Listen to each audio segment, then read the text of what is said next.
আসসালামু আলাইকুম। আশা করছি সবাই অনেক ভালো আছেন। আলহামদুলিল্লাহ আমরা আল্লাহর অশেষ রহমতে ভালো আছি। তো যে যেখান থেকে ভিডিওটি দেখছেন অবশ্যই লাইক, কমেন্ট অ্যান্ড সাবস্ক্রাইব করবেন প্লিজ। কারণ আপনারা যদি কমেন্ট করেন, লাইক করেন, তাহলে হয়তো আগ্রহটা বাড়ে ভিডিওটা করার জন্য। তো শুক্রবার দিন সবার বাসায় জানি অনেক কাজ থাকে। তো আমি সকালবেলায় বাবুর বাবা বলছিল যে আজকে একটু কাউনের চাল দিয়ে পায়েস রান্না করো। কবে থেকে তো তোমার মা দিয়ে গেছে, এখনও তো কিছু রান্না করলো না। আসলে কি দুইটা বাচ্চা নিয়ে আমি মানে এমনিতেই তো অনেক ইসে থাকি, তার জন্য হয়তো রান্না করতে আর মনেও ছিল না আমার যে আম্মু যে চালগুলো দিয়েছিল এগুলো আমাদের লাগিয়েছিল। তারপরে হচ্ছে গিয়ে এদিক দিয়ে আমি এই পায়েসগুলো রান্না করব, এর জন্য এই যে কিশমিশ, তারপরে হচ্ছে কাঠবাদাম, এগুলো একটু কুচি করে নিয়েছি। তারপরে রেখে তারপরে কুটা বাটার জন্য প্রস্তুতি নিচ্ছি। এদিক দিয়ে আমি এই যে বাটতেছি, যেহেতু আমার ব্লেন্ডারটা নষ্ট হয়ে গেছে, আমার এখন অনেক কষ্ট হয়। বাবুর আব্বুকে অনেক দিন বলেছি ঠিক করে দাও, দিতেছে না, যাওয়ার সময় মনে থাকে না দিতে। তারপরে দিক দিয়ে যে গোষ্ঠীর উপরে আমি একটুখানি লেবুর রস দিয়ে দিচ্ছি। তারপরে যে সব মশলা টশলা বেটে নিয়েছি এগুলো দিব। তো এইভাবেই সম্পূর্ণ কাজগুলো সারাদিন করতে হয়। তো অনেকেই আমাকে ইউটিউবে আসায় কত কিছু বলে, কি করে না করি। আমার এইভাবে ভালো লাগতেছে, আমি তাই করতেছি। আর আপনারা যদি পাশে থাকেন অবশ্যই আমি ইনশাল্লাহ পারবই। সবাই যেহেতু ইউটিউবে এসে অনেক কিছু করতেছে, দেখা যাক না কেন আমি কি পারি। আপনারা সবাই আমার পাশে থাকবেন, তাহলে ইনশাল্লাহ আমি পারবো।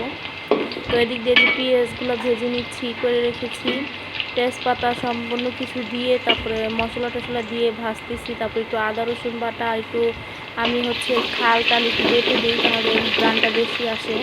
তারপরে এগুলোও দিয়ে দিলাম। তারপরে দিক দিয়ে আমি পোলাও চালগুলো দিয়ে দিব।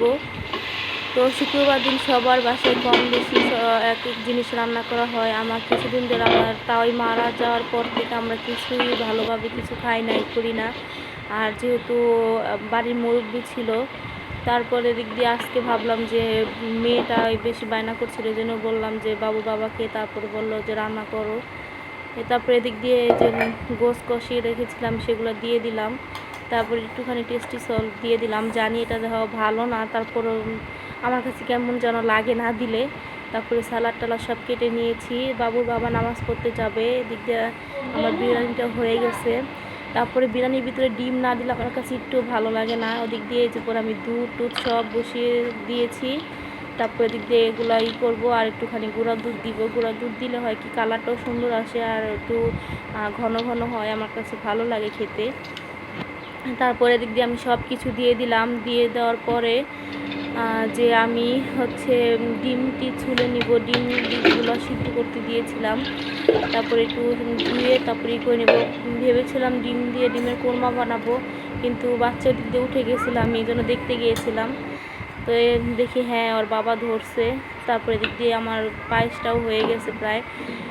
কমেন্টে অবশ্যই জানাবেন কে কে পায়েসগুলো খেতে পছন্দ করেন। আমার কাছে অনেক ভালো লাগে, কিন্তু সময়ের কারণে রাঁধতে পারি না। তারপরে এদিক দিয়ে এগুলো হচ্ছে ডেকোরেশনের জন্য দিব। তার মাঝখানেও আমি দিয়েছি, একটু দিলে হয় কি ওইটা মুখে লাগলে আরও বেশি ভালো লাগে। তারপরে দিক দিয়ে দেখি যে চালগুলো ফুটে গেছে। তারপরে আগে কিন্তু আমি চিনি দিই নাই, চিনি দিলে হয় কি চালগুলো ভালোভাবে ফুটে না।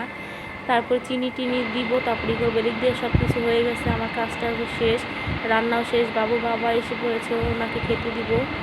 তো বললো যে তুমি আগে খেয়ে নাও। আমি বললাম না, আপনি আগে খান।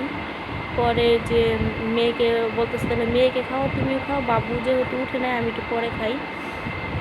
তারপরে বললাম আচ্ছা। এদিক দিয়ে পরে আমি যে মেয়েকে খাওয়াচ্ছিলাম আমিও খাচ্ছিলাম গরম। তো সবাই আমার পাশে থাকবেন, আমার জন্য দোয়া করবেন। আমার সন্তানদের নিয়ে যেন আমি সুস্থ থাকি, ভালো থাকি। আল্লাহর কাছে দোয়া করি আল্লাহ যেন আপনাদের সবাইকে সুস্থ রাখেন, ভালো রাখেন। আর হচ্ছে আমার পাশে অবশ্যই থাকবেন, কারণ আমি যেন একদিন বলতে পারি যে না আমি সফল হয়েছি ইউটিউবে এসে। আপনারা যদি চান অবশ্যই আমাকে সফলতা এনে দিতে পারবেন, কারণ আপনারা না চাইলে কিছুই করা সম্ভব না। এদিক দিয়ে একটুখানি বাটিতে বেড়ে নিয়েছিলাম। আমার যে বড় ননদ থাকে পাশেও, ওনাকে একটু দিব। ওনাদেরকে অনেক দিন যাবৎ কিছুই দেওয়া হয় না, কারণ কিছু রান্না করতে পারি না তেমন। আর আমার আপু হচ্ছে কিছুই আমাদের রেখে খায় না, আমাদেরকে সব সময় সব কিছু দিয়ে খায়।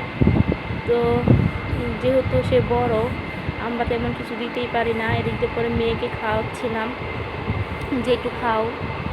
তারপরে হচ্ছে এদিক দিয়ে আমার মেয়েটা কী হয়েছে আমি বলতেই পারি না, ওই কিচ্ছু খেতে চায় না, কী যেন হয়েছে ওর, মানে এমনভাবে থাকে ওই আমি আমি ওকে নিয়ে অনেক টেনশনে আছি। এদিক দিয়ে যারা চালটা চেনেন না, এই যে হচ্ছে এই কাউনের চাল, এটা এই জন্য একটু দেখিয়ে দিলাম।